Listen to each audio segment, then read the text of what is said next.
Descent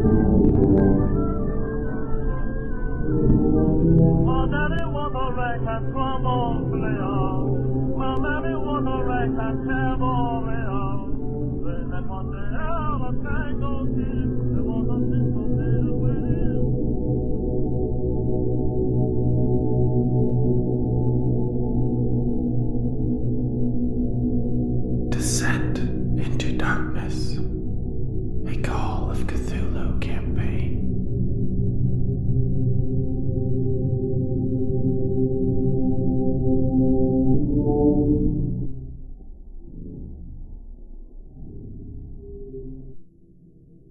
Hello and welcome back to Descent into Darkness Season 4. This is episode 35 and I am Keeper Travis. The last session we ended with Mr. Thompson looking in the eye of a giant cobra with a crescent shape on its head.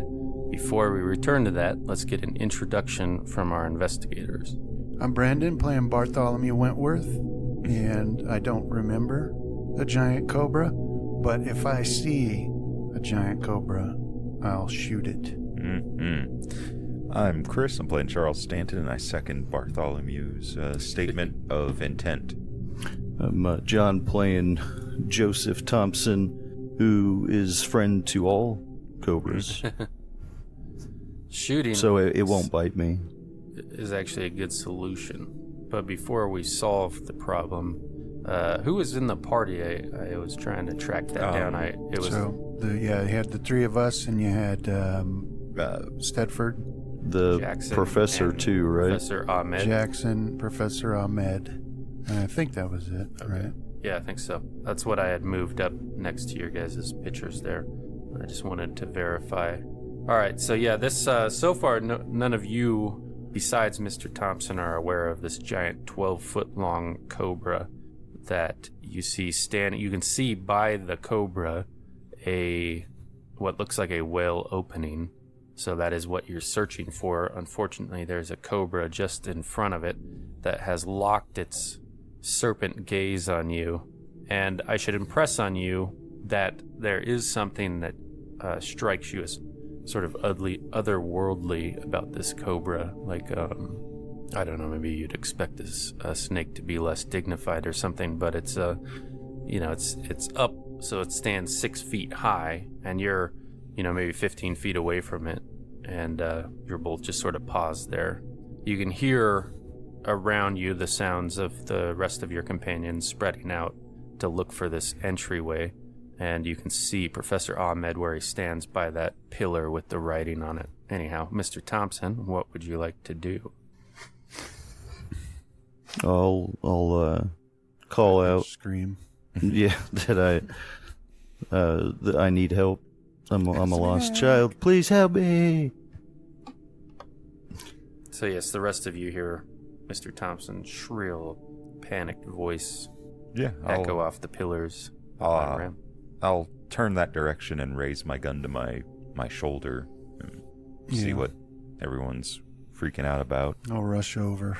Yeah, so there's a lot of walls and pillars in between any of you and Mr. Thompson, so you have to move a short ways before you can get a shot or a view of the snake, I should say. But all of it would be within like the short range of your rifle.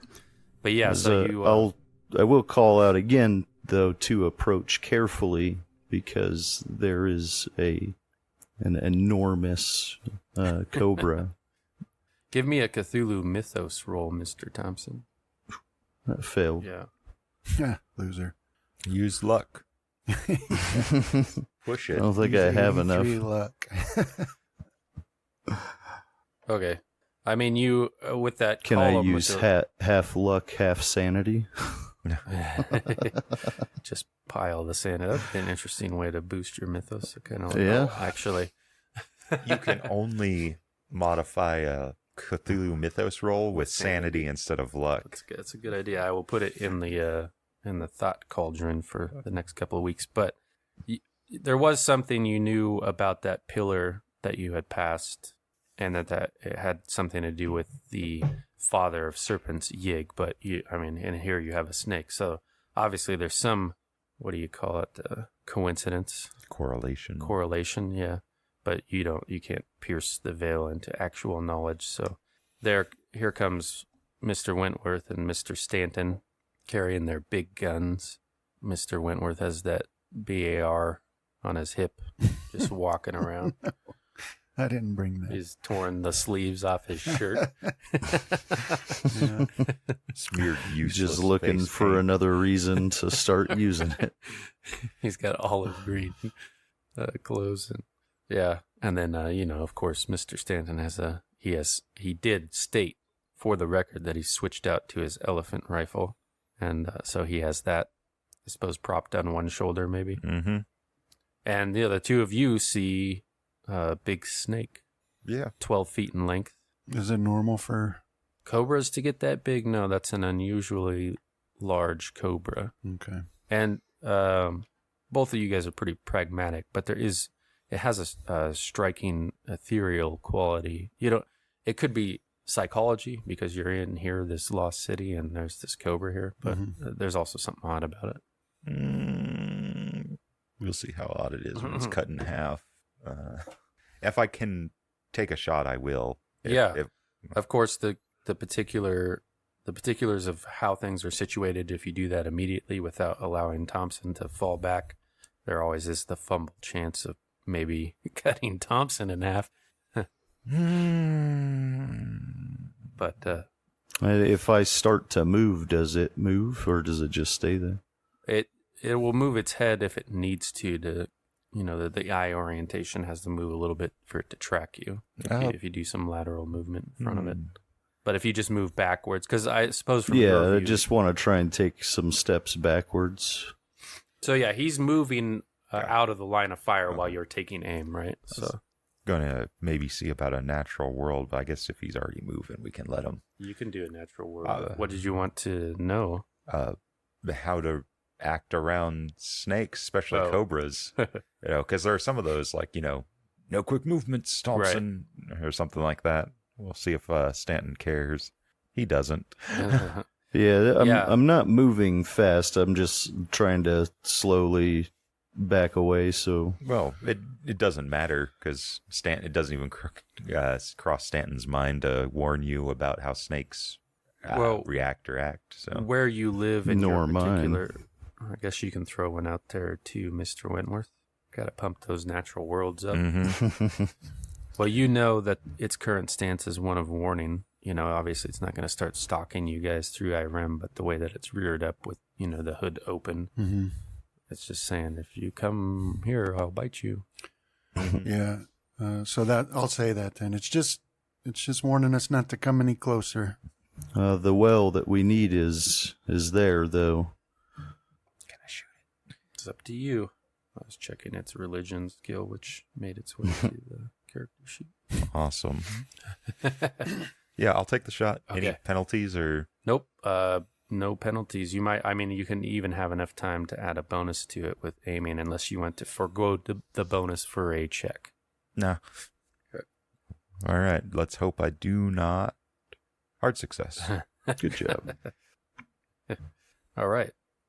So 12 damage on there. Is that a low roll, huh?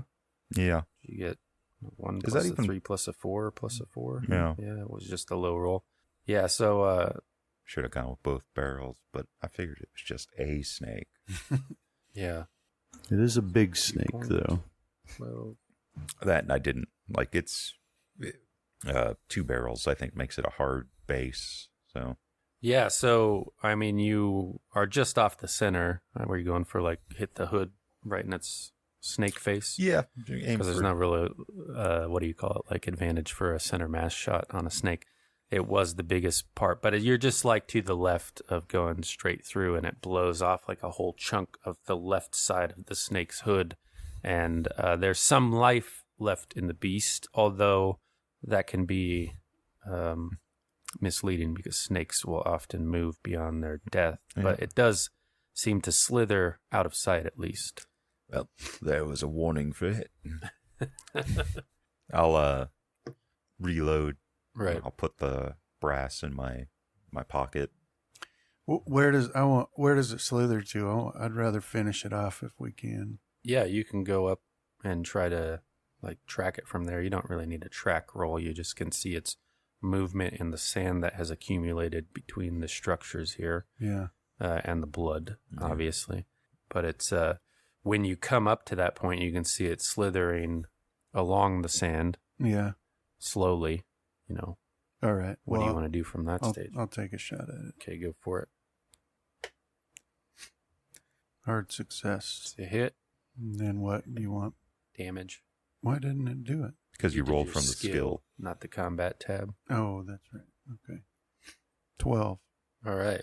So, yeah, you impacted somewhere along the length of its body. Yeah. And it curls around that damage that's done. But then it just sort of fades into like a pile of sand. And this is striking to you for those that witness it. So it just could be a small sanity loss depending on your roll. Sand roll? Yes, because snakes don't turn to sand. They do where I come from. Well, if you given enough time, they do, sure. We all turn to dust at some point. Why don't the NPC ones work? Because they're like, why would you want to keep track of NPC sanity? Probably. They're just either sane or insane. Good old Jackson. Don't have to worry about the professor. Okay, let's see here. Snake turned into dust. It's not normal. It's a magic snake. So for those that failed, it's a D4 loss. We'll start up at the top for Bartholomew. Not dying right. One sanity. Yeah. Thompson. So if you succeed, you don't get any immunity buildup? Is that how that works? Or? Well, sometimes you can still lose like a lesser amount. Okay. Yeah. So you lost nothing. It doesn't matter to you how the beastie dies, just that it's dead. Yeah.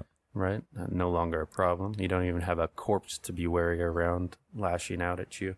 Yeah, I was just asking because that's almost kind of like weird where it's like you could see something a whole bunch and like be resisting the rolls, but then I guess maybe that kind of is making sense too, where it's just like that one time it hits you right or something. Yeah, I think it's like the idea is supposed to be that's when your logic walls crumble, right? And the madness kind of gets through that one time. Let's see. Need to make a really, really sane just idiot. Wait a minute. Something ain't right here. I've been killing all these people that were my friends, but they was all dead already. It's -3 to old Nigel. Yeah, so let's see. Some involuntary actions here. So going on the list, Thompson and Nigel looks like you could just kind of move back. You're uncertain as to what it means, you know, like all these pulp stories of being in abandoned, empty, ancient places and structures of, well, like, was that a trigger for something? Mm-hmm. You know, are the scythes going to come out and start mincing us to bits, or did we offend, a god, you know, an indigenous people here we don't know about, that sort of thing? While Mr. Thompson, you actually cry out in terror. Yeah. How does that play out in your mind? Oh, you said that it went down between some walls. Would I have seen that? Oh, trying to get out of the sand lot.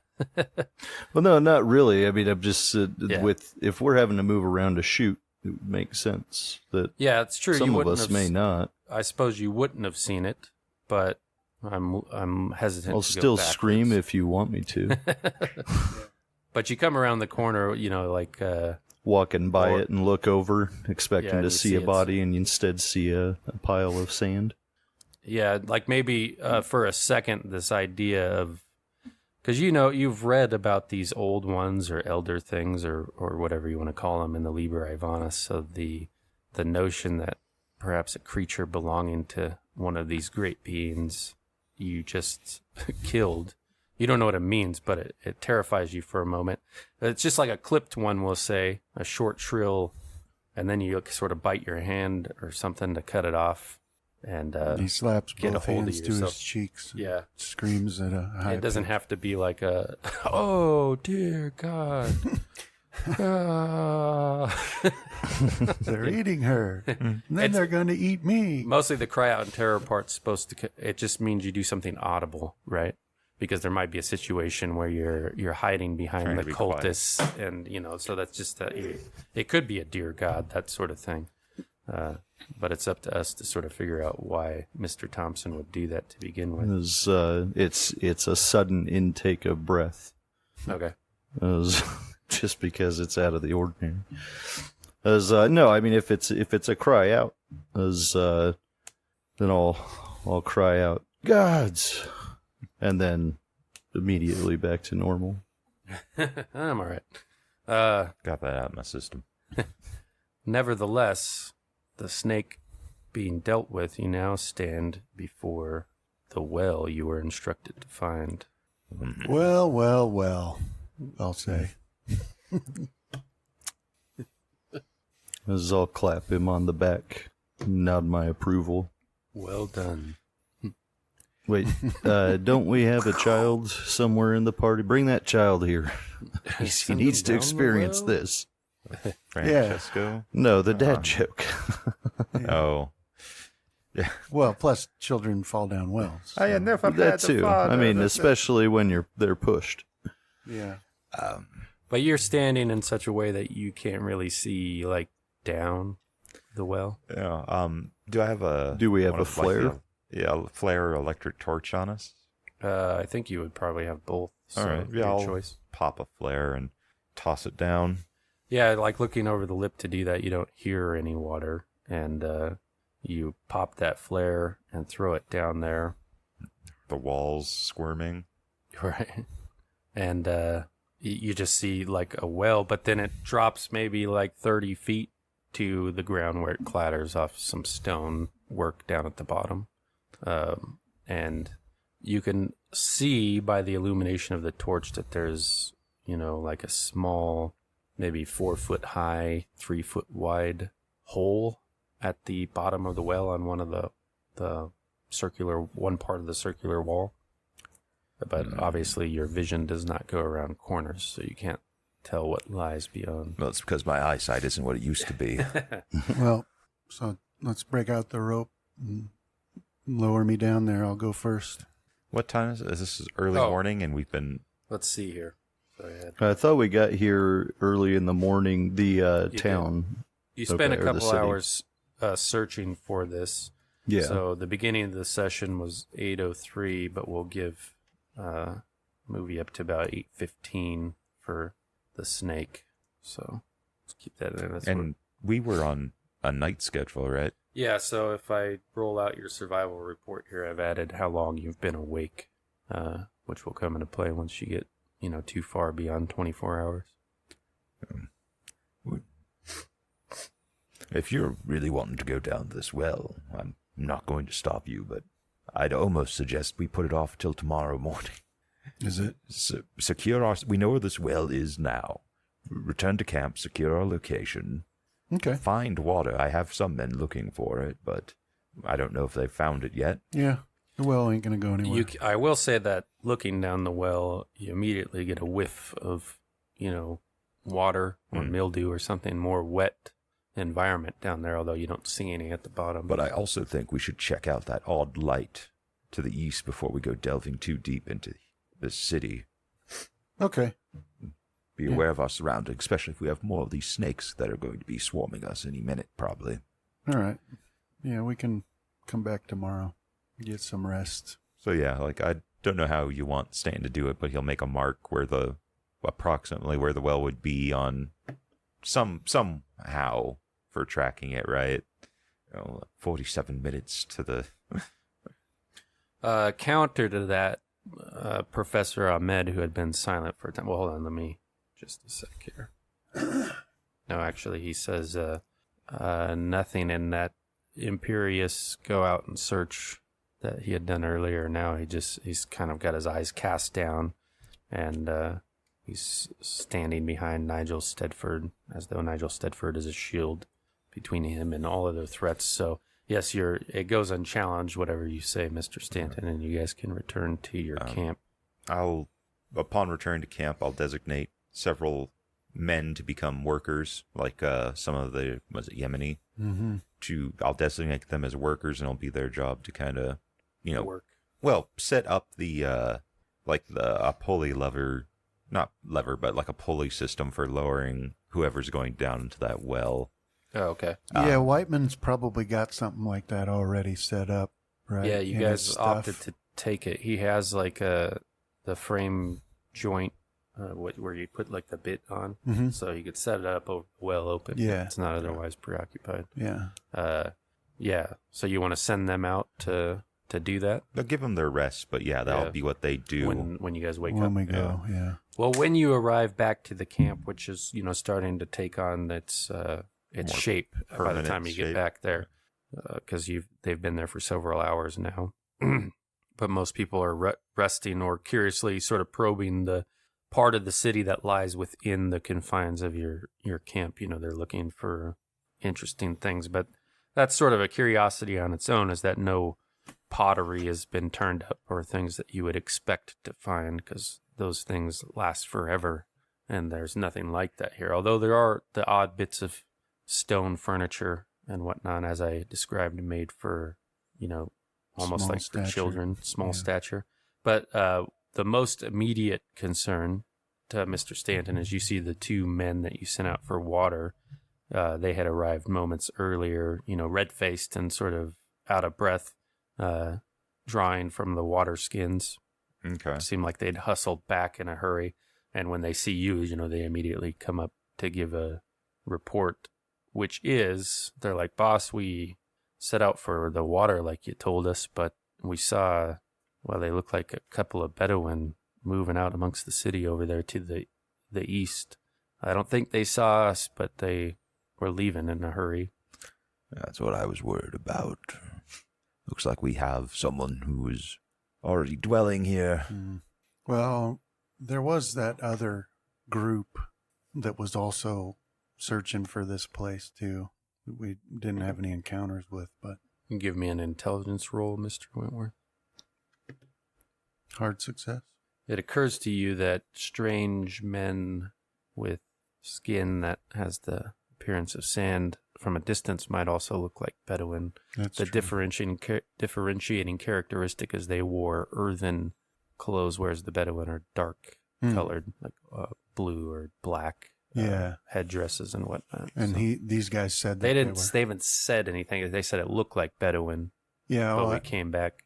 I'll ask them what clothes that they were wearing. What did it look like?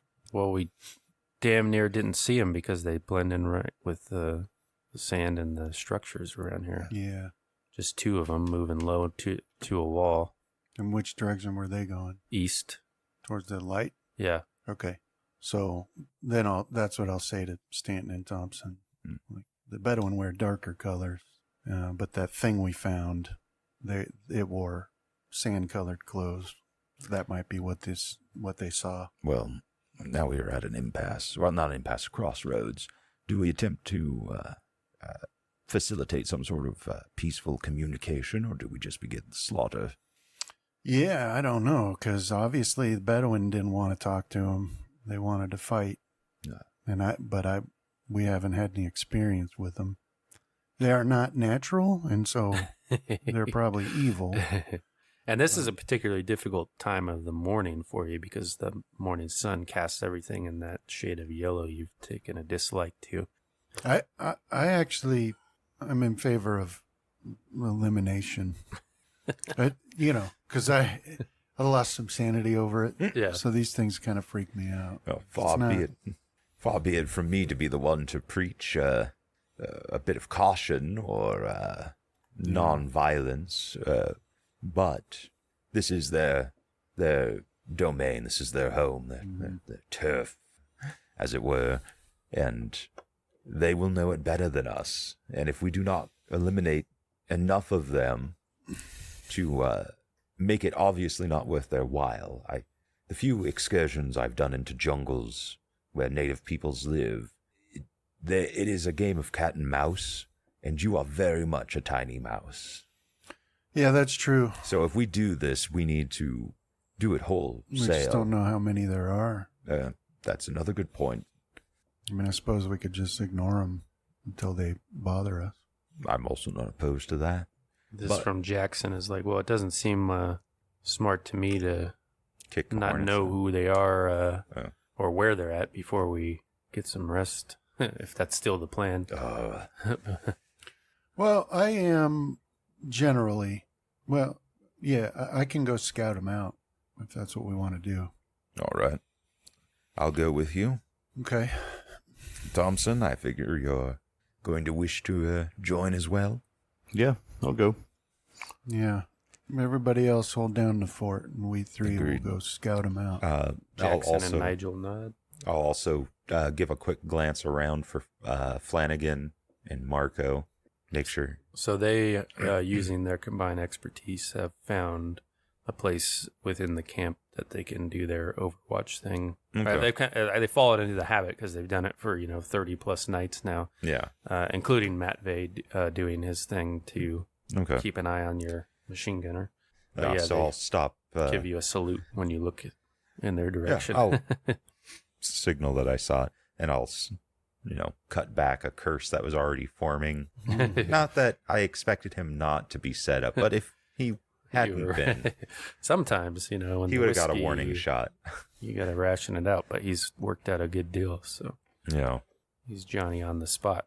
Okay, so you guys set up from your camp, which is in the city. You did the best you could to have a defensible position, but the way the city is laid out, being in the city, kind of puts you at the mercy of, somebody coming into it, because it kind of goes down into a little bowl, and there's all these pillars and low walls everywhere, so city fighting is a nightmare in the best of circumstances. Mhm. So a fight here would not be preferable. But the three of you head out, taking camels.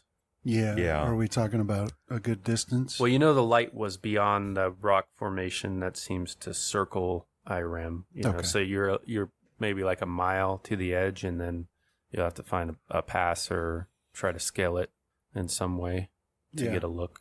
But also of note, I made sure that in your survival report, you guys are carrying your basic loadout of food and water. Yeah. So if it becomes important, we'll know what each individual has if you guys get cut off or something.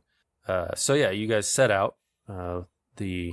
Your camp disappears into Irem, and Irem itself dwindles a little into the distance, and you reach this rocky ring around Irem. And to your luck, you can find some passes that you can get the camels up. They're still pretty steep, but they're not like scaling rocks. They're where water has kind of eroded parts of them over time, and you just walk up those.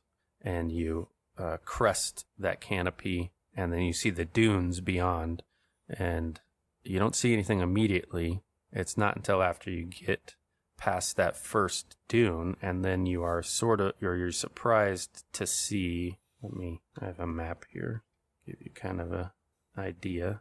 Oh, never mind, it's still within the rocks, not dunes. My mistake. I No, haven't looked at it it would have gone pretty far. Yeah. Was that like most of a day's journey back out for it? Yeah. So let's see here. So you guys would be on, like, say, the left side of this map, passing through this area. And it's like you kind of come up here and you can see these tents and a big canopy in the center set up, Kicked me off. Hang on. like right there. Mm-hmm.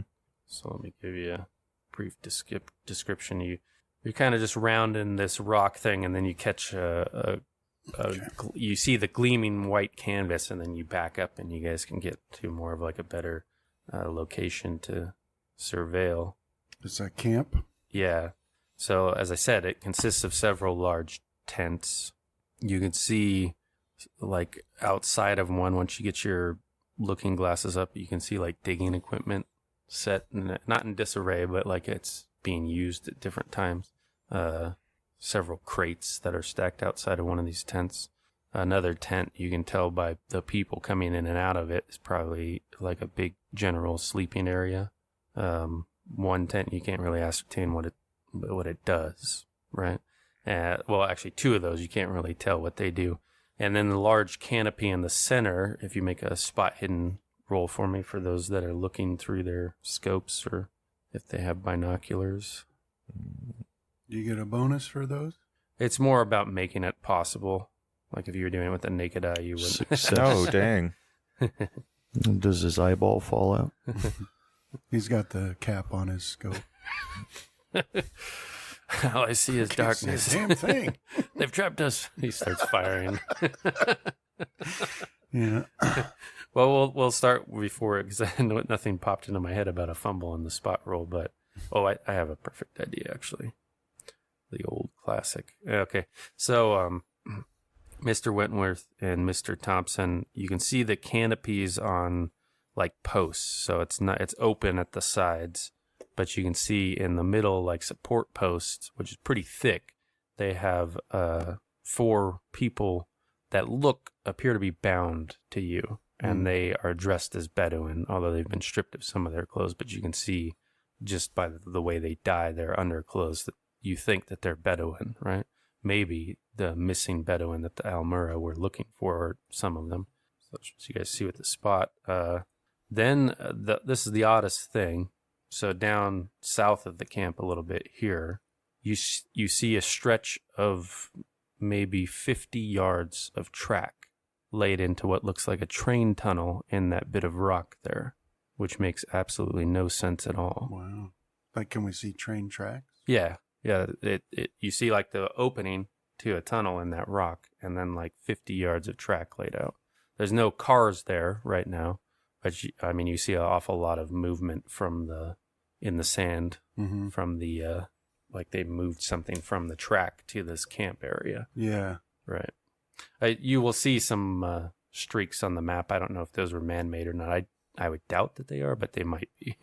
Just ignore that. It's because it's from like a 2024 picture of that area. So how did the train tracks get out here? You guys can give me a listen roll. Possible, I was going to say German stuff. But I'm Success. not even sure. Nice. Yes. I'm on both sides of the extremes today. So, Mr. Thompson, you faintly hear music, although you just are aware that it's music. But in Charles Stanton's case, you actually hear that it's Mozart playing. It should have been the jazz that was playing underneath my balcony. That would be hilarious. There we go. We could change it to that if you want. Some jazz. That raises your skill when you get a critical, right? Is it? I thought it. Wasn't that one of the rules? If you get a critical? No, it's like if you fumble the check, you get the auto 10. There are certain skills that when you critical roll on I thought it was attributes for criticals. Right. Oh, okay. I can't seem to escape that bloody racket. Do I happen to know the particular name of the? Yeah, we'll say that you do. And so with this critical, the music that's being played, the type of music, it conveys some information to you beyond just hearing that music's being played, and that's somebody that would enjoy jazz. So it can't simply be weird sand-dwelling people that have the appearance that they're made out of sand, unless they enjoy jazz, which they might. You don't know much about them, but... Was Mozart jazz? No, we changed it for his critical. He'll play, like Mozart could be heard at another time, right? But it's somebody who listens to, music that you might play, since jazz has sort of bled into higher society. Mm-hmm. And then the classical would also be that part of what you gather from that. Somebody with a refined taste is out here in the middle of the desert somehow. Yeah, and bringing modern technology with them. Record player, or was it like a phonograph. There we go. Yeah. And it doesn't sound great, and it's not greatly amplified. It was the success level of your roll.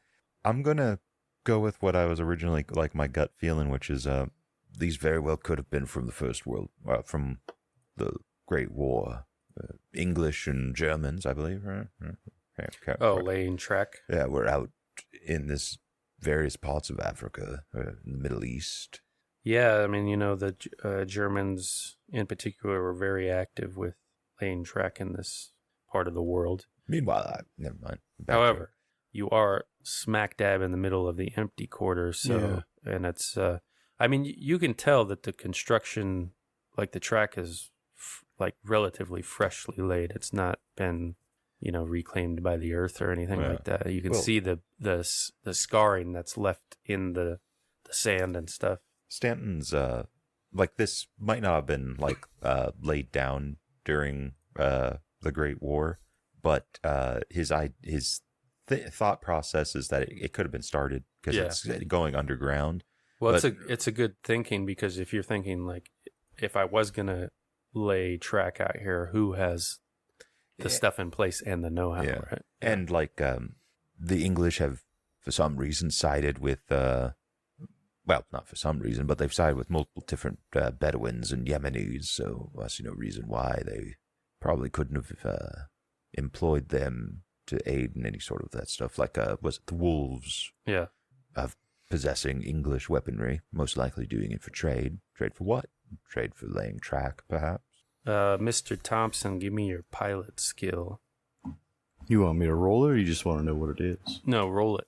I hope one day to shoot that man that was in that aeroplane. The one time I get to use it. Well, you could Should push we it. push it? What happened? Because Yeah. this is like, he's not actually flying. Does he crash his mental plane? We're going down. Take sanity damage or something. Oh, he has a post-traumatic stress moment in it. Like, it's a sand hit. Yeah, maybe.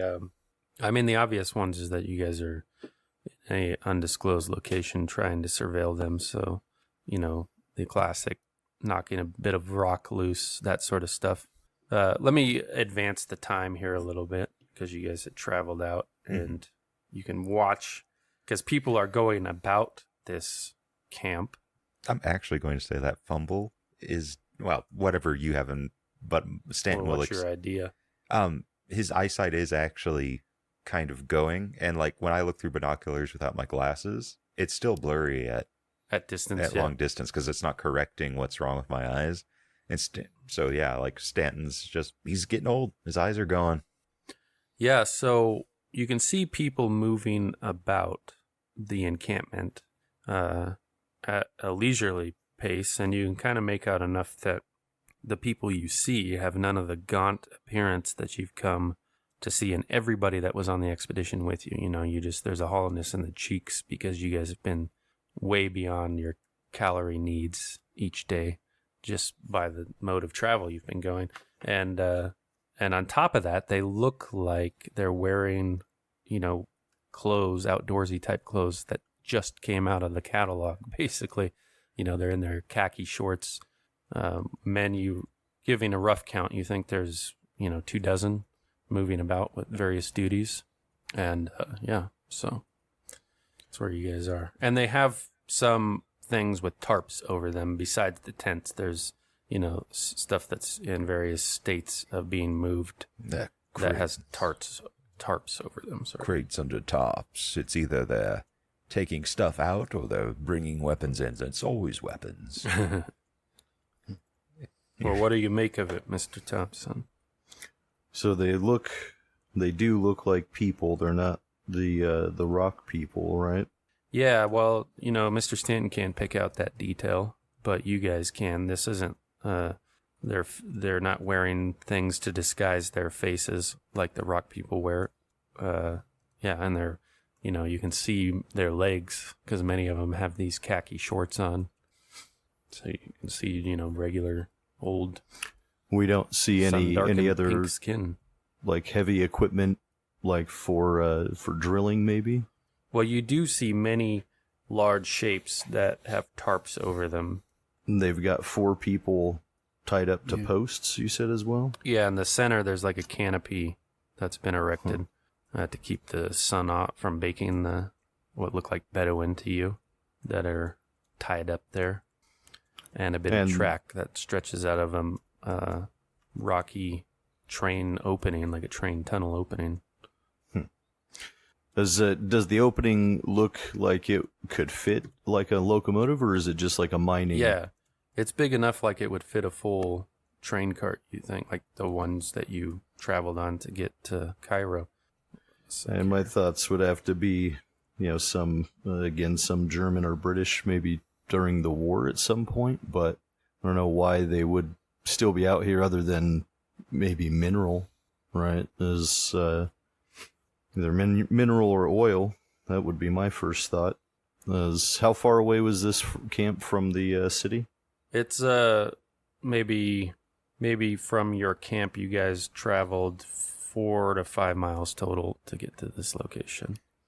It's close enough that I would still say that they may have already found it, but we're going to need a closer look.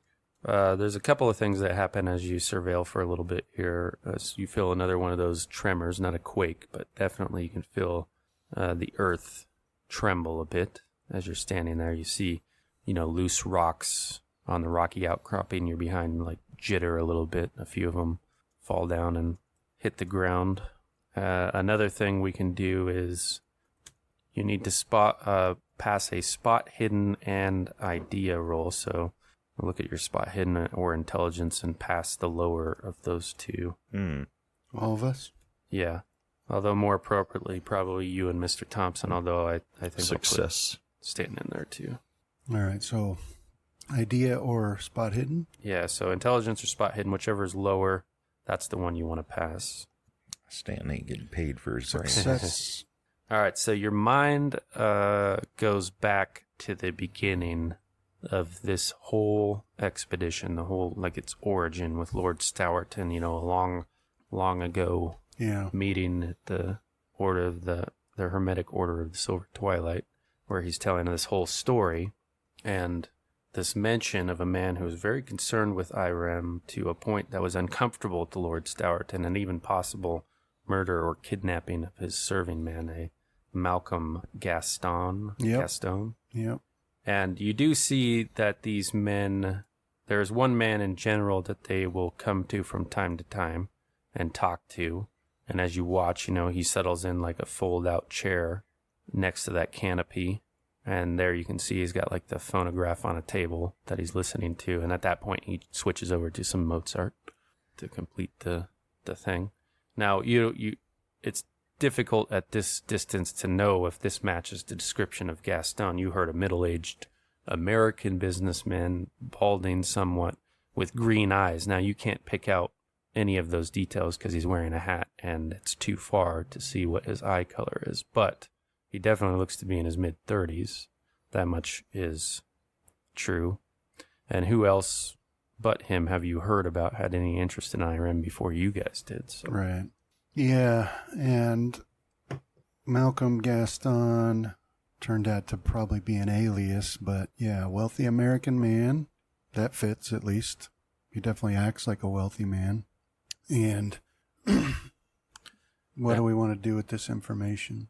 Well, it didn't occur to Mr. Stanton, but he had told you guys that there was a Mr. Gallagher that might have been a competitor that he heard tell went of off to the north in Cairo that went more into like Jordan for an expedition to find like a sister site to I forget the name of that site now. Are there any obvious guards or anyone on alert? Because this is something that I think Stanton would be looking for. Is we shot like a couple guns, fairly large caliber, within fairly, like, as far as sound goes, short distance, especially out where there's no real sound. Yeah, they don't seem to be at alert. In fact, it's almost an insulting, like, laziness to the camp. Well, Stanton, like... considering all the trial and tribulation you guys went through to get here. Well, like, there's part of him that's, like, in his low intelligence theory crafting, which is, like, either, like, that they might be outside of the city enough where the sound didn't travel. There's a bubble of whatever around the city, or that they might have been seeking it, but the city didn't. Maybe not rejected them is the right word, but they just, it's not there to them yet, and thus like our shots went unnoticed. That's part of the myth that's been built up by several different NPCs, is that there's a kind of destiny to Irem. Yeah. But I guess Stanton would probably have to word it as like, gentlemen, isn't it rather odd that we fired off 2 large caliber weapons and that camp isn't all hustle and bustle? When we fired those, we were underground, right? No, you were well within the city, so you would have probably you traveled, you think 4 or 5 miles to get here. You know, you might have been 6 miles from this point. You know, Yeah. You were in a depression in the in a- land, right? down It's in a bowl. possible that they might have confused it for something, but maybe not. I mean, there's not a lot of other sound in the desert. The wind isn't masking anything right now. Yeah. It's been a concern of yours if you were to suddenly drop a rock up here, that it would travel quite easily. Mm-hmm. One thing you also notice as you're considering all these things is they do have a couple of, a dozen camels, and you watch as one of these men, fill a trough to feed or to water the camels. So, I mean, there's this necessity of water, so that does strike your interest. Yeah. They do have water here. Yeah, that's what I was somehow. going to ask, is what their supply situation looks like.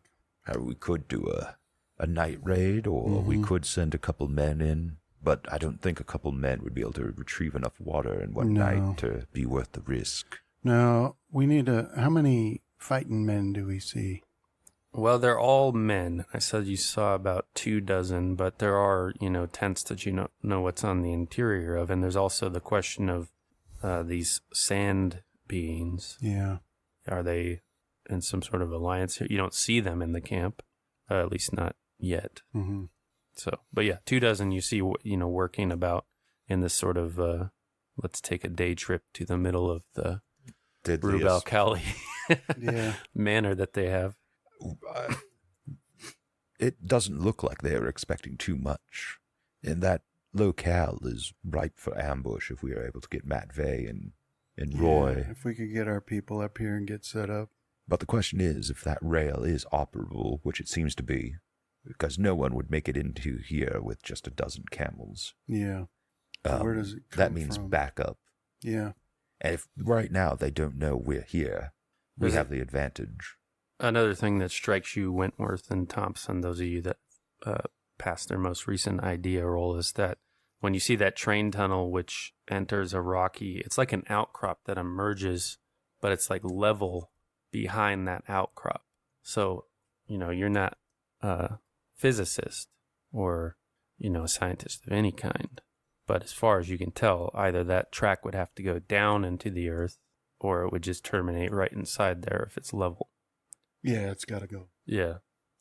But but it can only go down at a very slight decline, right? Because then nothing can come back up. Yeah, that's what I'm getting at, is there seems something off about if a train travels into that where it would just stop there, It couldn't go. It doesn't seem like you could lay the track. You could descend fast enough for the physics of how the terrain look for it to carry on, Yeah, there's something. Yeah, I'll say that. Like, there's something weird about those tracks. Like, trains can only go up at I can't remember, but it's an a very abysmal, slight incline. It's part of what made the trip, into Turkey maddening, is that there was some incline and you were doing 3 miles an hour for the lowest possible grade, Well, yeah. If you say so, Mr. Whitworth. And, just where the ground is, the only way it would work is if it went at a much greater decline. Careful, it sounds like you're cruising for a sanity roll. Don't look at it Don't too question. How far away is the entrance of that tunnel to the camp? So I think I have the distances correct here. It's about 170 yards. The tunnel has 50 yards of track that are laid out from it. So about 120 yards from if they brought in a car, it could go to 120 yards to the camp. And my initial thought is we come back later tonight and set up an ambush up here, and a couple of us go down to check out first that tunnel, because it has piqued my interest, and then second, the camp. And if some commotion starts, then pray for the two that go and let loose. I'm not opposed, but there still is that because they're out here for I don't know, call it one of three things: either this city, And with, did they just happen to chance on a railroad built partially into, right? Like, who knows? But minerals, oil, or the city? Well, I agree with that, Mr. Thompson. But at the end of the day, you know what? I agree. I would be willing to be one of the ones that goes down. We have a whole camel strapped with dynamite back in camp. More than enough to collapse the tunnel. I say we do what Thompson's suggesting here. We wait till nightfall, sneak on in, blow up the tunnel. Or take a peek if you want first, but my curiosity isn't piqued. All I care about is it seems to be in working order. I don't care how it works. Well, there's another option, which is they don't know we're here and they're 5 miles away, and we could carry on with our business. And I do agree with that as well, but there is a problem, and that is some of these cities, they call, and so how long before it calls to them, right? They're so close, they're a stone's throw away, right? This is the type of stuff where you would put a gun in your mouth and eat lead if you were the person looking for it to be merely 4 miles away. Yeah. A stone throw, right? How could you miss it? So right now, I believe Providence is on our side. But if they are seeking Irem, these type of things, when sought, seem to be found. Yeah. Right? They want to be found. Mm-hmm. At least in my experience. So it's only a matter of time before our encampment is discovered or the city of Irem is discovered. Do we wait, or do we blow up that tunnel like Mr. Thompson wants to do and kill the lot of them, take what supplies they have? Yeah, I think there's wisdom in what you both say, so let's do that. Although I don't... It's that or we fortify ourselves. I mean, it's not a bad idea to fortify ourselves anyway, because we got a bunch of snakes that turn into sand. No, this is a great place. If we're going to have a fight, this is the best. Like, us being set up here is the best place to have one, rather than somewhere else some other time in the city. By surprise. Coming around a stone pillar. Yeah. It's bad enough we are going to have the snakes and whatever these buggly boos you've been seeing possibly jumping out at us. Sorry. Yeah, let's do that. And, at least we can take their water, which we need. Oh, sorry, I didn't mean to do that. Eliminate competitors and find out what's in that tunnel. So we're all in agreement, gentlemen? Excellent. Yes. I feel downright chipper. There's another one of those tremors that run through the land, and when you look down to the camp, you see the man, this supposed leader, stand up from his folding chair and look further east, where you can see a big plume of dust is like shooting up into the air from the land beyond. You can't really differentiate the land. You see dunes and more rocks, but there's like a big plume of dust, and he stands up to regard it for a time, and then he sits back down to his music and a drink that he has in his hand. So I think they're blasting down there. Yeah, you didn't hear an explosion, but maybe it's so far distant. It's tough. Well, you could probably do a gauge of distance with intelligence or even EDU, where you were taught something specifically. What about navigate? Navigate would work too. Okay. No, not natural world. Navigate. So, yeah, hard success. So yeah, you think it's about 1.5 miles further east from the encampment there. I'd give that about 1.5 miles, give or take. So I think it would actually go off, the map here, some ways distance there. Perhaps we postpone the slaughter, as much as I'm regretting that already, and investigate what they're blasting. Right, which is going to come down to searching through that tunnel.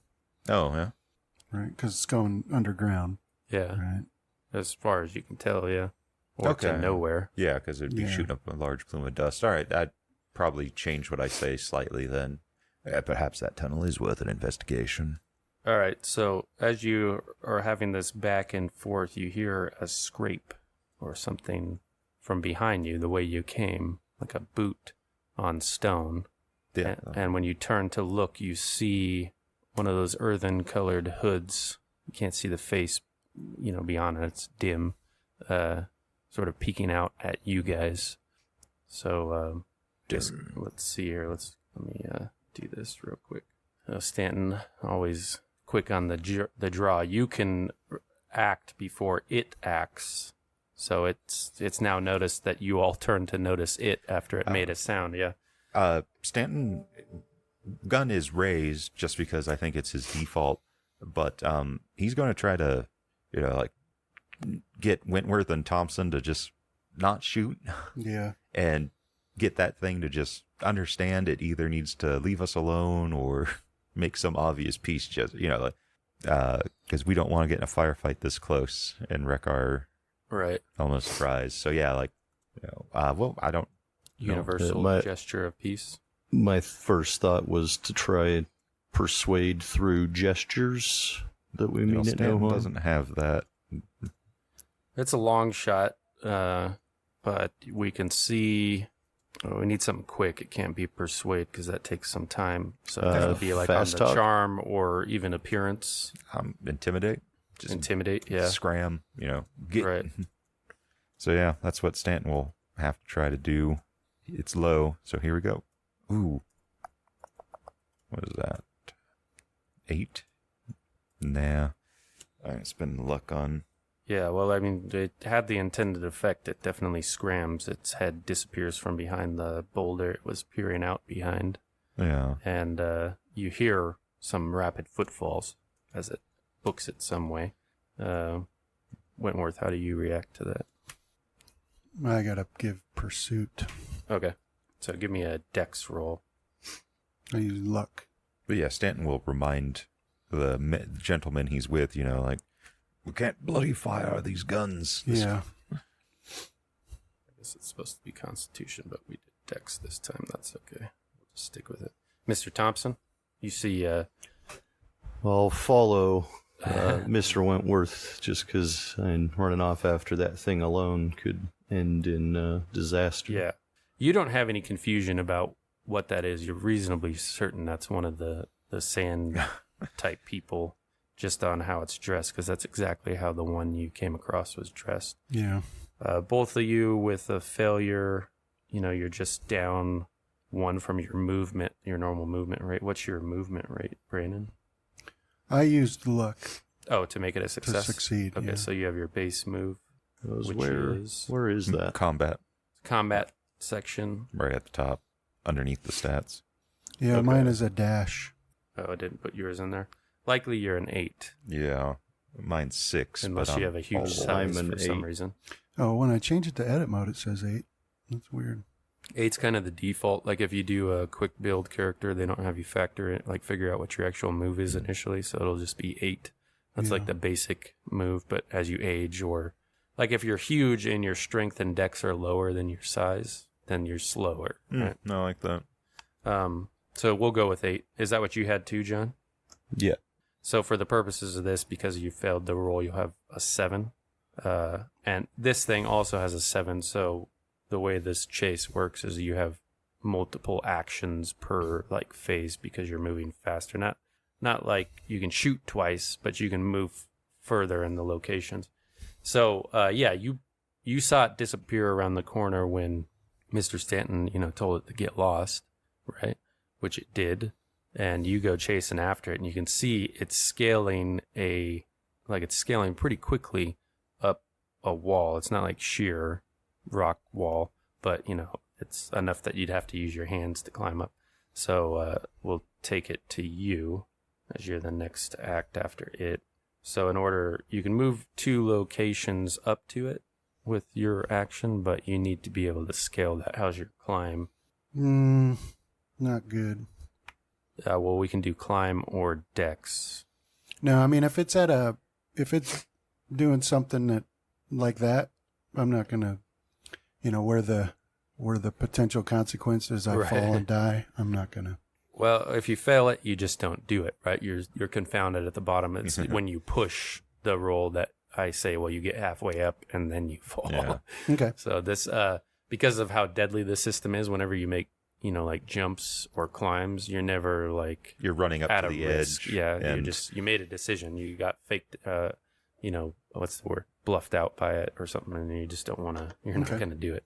It happened to you were climbing down like a light tower in a previous scenario that Justin and Chris played, and yeah, if they push the roll, that's when the fall comes in. All right. Well, I'll try my climb then. Okay. doesn't matter. You just got to give me long enough and I'll Right. light myself on fire. Fail. Yeah, well, you're carrying a big pack for one thing, and it's you can't equal this thing's apparent agility, at least when it comes to moving up this rock wall. So, Okay. yeah, you just see it's going to get away. Yeah. You're going to have to chuck something at it or shoot it, but Yeah, so, I mean, that has its complications. no, I'm not going to do that because there's slight chance that it's not on the side of those people. Right. So maybe it's not going to run straight there and tell them. But if we fire, they'll definitely hear it. So, But yeah, whatever it is and whatever it's about, nothing can be done about it. yeah. And you guys had reached the conclusion of your conversation anyways, so time to head back. Yes, only one thing to do, and that is to go get some much-needed rest and wake up nice and energetic for our excursion tonight. Okay. I'll give orders for dynamite and various other necessities to be made ready Okay. for when we wake up tonight. All right, so it's 11:18, almost noon by the time you guys make it back into your camp in Irem. Not much has changed beyond there. Your men that continued their search for water say they didn't see any other people, but they're also haven't found any water. I swear, boss, I smell it around every wall, every nook and cranny in this city, but it's not anywhere, at least not without digging. So if you have some idea where to dig, we can do that, but... Looks like we might be having to head down to that damned well. And there's only a few stragglers of the camels left that came in into the city. A few have died here in camp, and their corpses are untouched for now. But no, I want those Right. butchered and means for long-term Yeah. preservation. yeah, they start doing that. Victor, he has one problem. It would be a lot quicker if he can dry sections of it, but it would be quicker and safer if I could smoke it. But you saw that light earlier coming in. Senor, you want me to risk the smoke? No, not yet. Yeah, so you'll get, I think you'll get like 1/8 of the meat in pounds by the process he'll be able to use by the end of it. So, which is still quite a bit with the amount of camels you have laying Yeah. there, because they're like 500 pounds of meat. So, yeah, there'll still be a lot of camel jerky. Yeah. Take care of anything remaining. Bury it as, well, not deep, but, bury it. Keep that stench from wafting any direction you can, Victor. And if our situation changes, I'll inform you. Okay. All right, so how long you guys want to sleep for? Probably sunset. What is Mhm. that about? It's about 7 hours from Yeah. now. Then upon waking, I'll tap Flanagan, Marco, Matt Vey, and I think everyone else should probably remain. Put one of our lesser guys on the machine gun, someone who can at least scare off some people without blowing himself up All right. completely or something. Or I guess the machine gun's going, unless we want to leave the machine gun there and use the bar, give the bar to Flanagan. That's what I've been waiting for. Is the bar better than what he uses? Well, if he doesn't have the Vickers would be better. I think Chris was proposing leaving the Vickers entrenched here and him coming along with the bar with you guys on your commando Okay. raid. Yeah. Whichever one he wants to use is fine with me. Well, it's just that way we can actually have someone on the machine gun here and not have to break it down. Yeah. And I'll also have set up a couple bundles of the dynamite, like actually made it into bundles for collapsing Right. tunnels. And guess we'll set it with a fuse instead of a plunger. So you guys wake up at the hour of sunset and you go about getting all this sort of prepared. And if you remember, when you guys arrived in Irem near sunrise, there was this moment where the wind seemed to rush into this giant crevice in the center of the city. But now that you've come to sunset And one of the first things you notice is a blood moon rising. This must be the lunar eclipse about to take place, right? It's partially like red on one side of it as soon as it gets up a little ways. But when the sun is nearly fully down, the wind seems to rush out of the city. There's like a 2 or 3 minute long experience of just feeling like a torrential wind past you. I mean, it doesn't knock you on your feet, but it has this odd origin point from the city of the center, and that it blows at different directions. Like if you look out, you can see the dust being kicked out in this way, where the wind's blowing to the north, but where you're oriented, you feel it blowing to the south. So, but then it pauses. Yeah, it's like the earth is exhaling Yeah. the breath it took in earlier. And it came right as the last rays of sun, were banished. Well, in any case, we need to get the dynamite bundled. It makes me want to go investigate the city more, but we've got a different job to do right now. Let's see here. Check. But what time would it be by the time we get back to that camp? You'll be there about an hour from the moment you depart. Okay, what time are we departing? Well, you woke up at or near in the hour of sunset, so that would be like 6-ish you guys woke up. So it's just when your preparations are done, which I imagine might take an hour or less. Professor Ahmed, in a very tentative way, sees a readiness for something going on, and he cottons on to the fact that it's not to go into that well and investigate the city further. Not at all pushy. In fact, very apologetic, and with his eyes cast to the ground occasionally, his left or his good eye darting up to you. He says, "No, we must go into Irem. There's water down there. We must go." I'll lean over to Wentworth. I'm not all opposed to having Nigel and Whiteman starting to poke around in that well. Yeah, if they had people with them that were able to handle giant sand snakes. Well, I guess you can figure out who you want to. If we're gonna split. But Whiteman's deaf now, right? Yeah, he's still complaining, and the 2 Bandars are blind, and some of the Yemeni are blind and deaf as well. Yeah. One of the Stanton men's deaf. Yeah. Well, I thought the Bandars one was blind and one was deaf. Yeah. Right. Sorry. Afflicted. Peel off some of the Yemeni and maybe a couple Stanton men to go with them. I mean, they shouldn't need many, like 2 or 3, right? Yeah, for the most part. Just have them No go reason we and can't start multitask. exploring and get water. Yeah. Because that keeps them busy. And Well, we've already explored for water. no, but I he mean thinks down in there's- that well. Yeah, Ahmed thinks there's water down there, so if he finds some, good. All right. Let's. Here's what we'll do: is we'll drag out Because I need the to assets. get Mr. Wentworth alone and remind him to protect himself tonight. Yeah. Yeah, after the sun. But yeah, sets. Whiteman and Nigel, they weren't coming anyway on this, so Yeah. I see no reason not to put everyone to some sort of task. Yeah. So we got Stanton, Wentworth, Mr. Thompson as part of the commando team. Who else we bringing out here? The machine gunner. Yeah. Yeah, Matt Vey, Flanagan, Marco.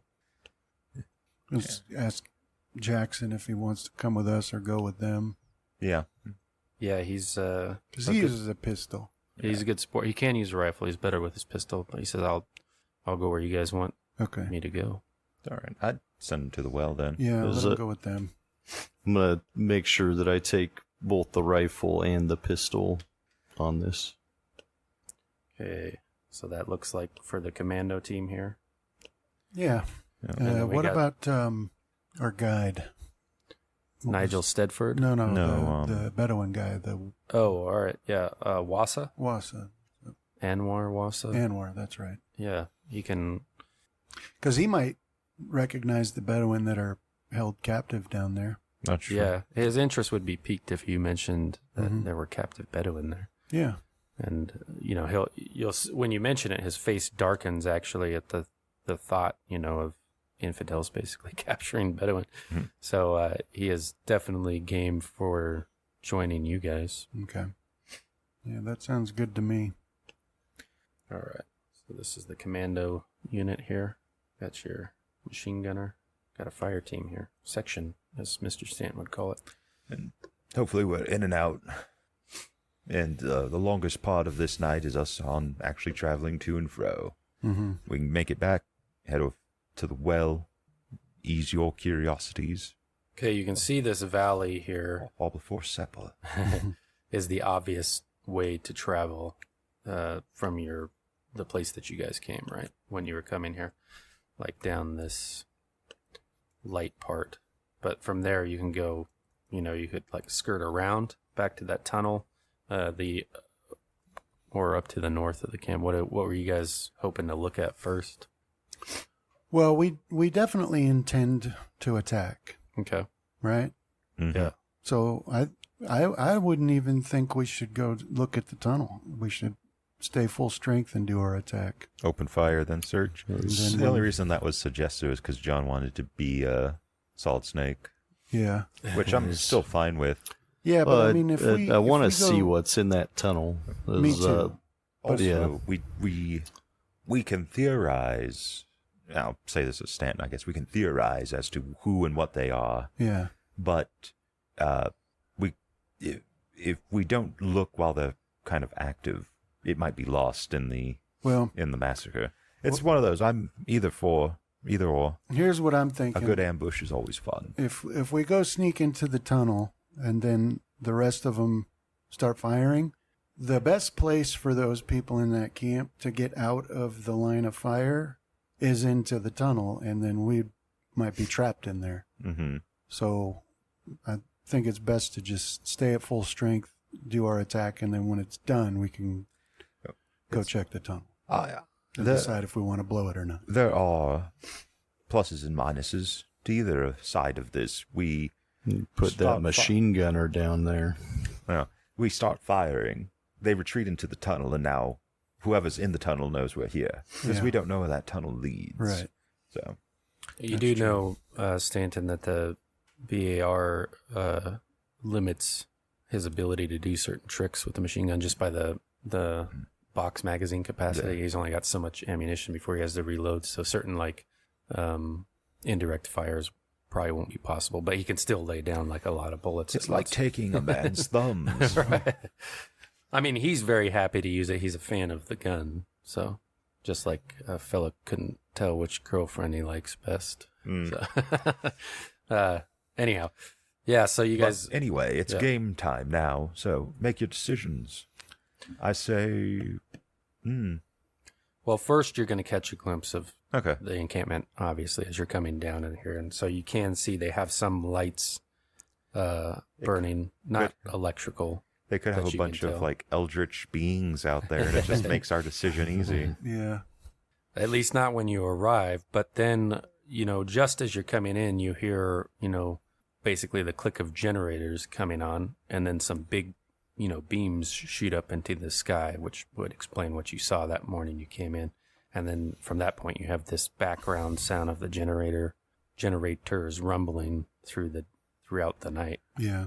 So we know they're not going to be able to see us. Yeah. Yeah, it's right there. Why towards the sky? To repeat it again, every way that they're doing their thing is an offense to you, Mr. Stanton. Yeah. It's not hard to do. But why towards the sky? Are they signaling to planes? To the north, tracking northeast, you see that moon rising, and when it about the time you guys arrive is when you think that this lunar eclipse is taking place, and it's very difficult to tell a lunar eclipse as opposed to a solar eclipse. Nothing changes with the color of the land or anything like that, except that the moon has now gone this full blood red. And give me a hard spot hidden as you guys take a couple peeks at the camp on your approach there. Nope. No. Give you a couple more eyes. You know, there's a part of me, if I was more of a educated man into the occult, much like Mr. Merriweather had been, that would question causing a mass casualty event during during a solar eclipse. You're lunar. Well, good thing you're not. Luna. Neither am I. Ready, aim, fire. Yes. So yeah, Flanagan and Marco know where to set up, where they think they can get the best coverage. Then we'll pick out various sniping type locations because, surprise, surprise, when you shoot with a rifle, everything can potentially be a sniping position. Yeah. And I think we should sort of, well, we're already coming from that direction anyway. So the tunnel was to the east of the camp or It's south? southeast a little bit here. Perfect. Yeah. Yeah. So when we're firing, then they would retreat in that direction. Perhaps we should dedicate a. And there's a big open space that the gunner will have. Perhaps we should designate a shooter for that location. Either we set up Marco or Flanagan, so he's kind of aiming. Wait a sec. Where are they? Where's my ruler? Cone. There we go. We could set up Marco to where he's kind of like that. Mm-hmm. Or we could also have someone else kind of just covering that locale, and anyone that retreats that direction, it's their job to put down before they reach the tunnel. I can take that job. Mr. Flanagan suggested to you, Stanton, either this spot or this spot to set up. He didn't like the valley and then the rock outcrops for them to rush to, basically, was his thinking. He wanted to be at them, so all they had was basically open ground to get chewed up in. But it's your call, boss, of course. Take the southern. All right. Yeah, I'll go with him. With Flanagan? Mm-hmm. As I can set up in the northern. And then I want to, after the sun went down, I need to do my chants. Yeah, you guys can do that before you leave if you want to do your POW rolls right now. Well, Mr. Thompson, looks like you're with me. Hard success. Extreme success. How much magic you want Matvey with you? So I'm going to Stanton? put all of it for me. Matvey, he would be somewhere around Flanagan. Actually, if there works, he kind of gets to overwatch all of us. So, kind of looks like that. Whoa! That's a lot of... I forgot how it works. How much? Every magic point you invest in it gives you a d6 in potential armor points. So if you dump all your magic into it, then... And your magic restores at the rate of 1 per hour. And does the amount you use affect the sanity? No, it's the same. It's a flat just sanity. the amount of times you use it. Yeah. And you also are carrying generally a point of armor with your space rock breastplate. And although in the case where I roll hit location, that could be different. So Okay. But it's on your abdomen and chest. Yeah, well, I guess I'll just do... But with the way that your armor of the wheels works, the armor you're carrying won't really factor into it till you chew that stuff up. Right. Because it's sort of diverting the damage you're taking into the multiverse, basically. Soaks first. I'll do 12 magic points. Where does armor go? There's not a location for it. You'll just have to make a note. I just put it in my active hit points. That way true. I know when I get down to 11 that I'll start taking damage.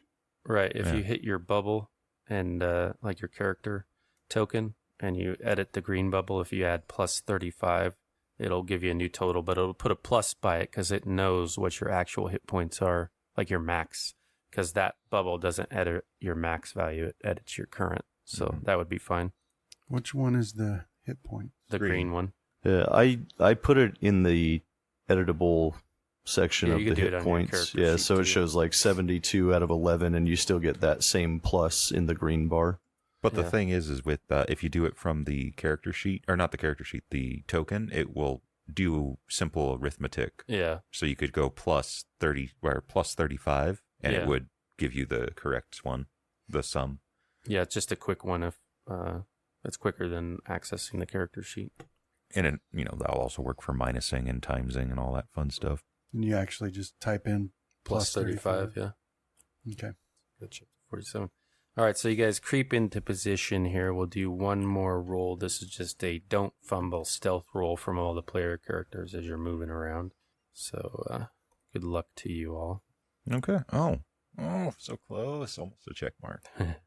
Just the distances are pretty long, and they have a bunch of noise masking your approach. And you guys, by this point, everything you carry, all the shine's been worn off it by the sun, and It's been sun blasted or whatever. Yeah. So you guys are sand blasted. There we go. Move into your positions as we've marked out on the map there, and the last thing to occur before we must end this session is a slight tremor in the land before the killing can begin. Thank you guys for playing. We will pick it up next time. Me. You can't Thank stop me. Oh, that's a real low roll. Thank you, Travis. Yeah, thanks, man. Actually, speaking of that, let's roll the old rifle skill and see if we get the check mark. Nope, it gets even lower.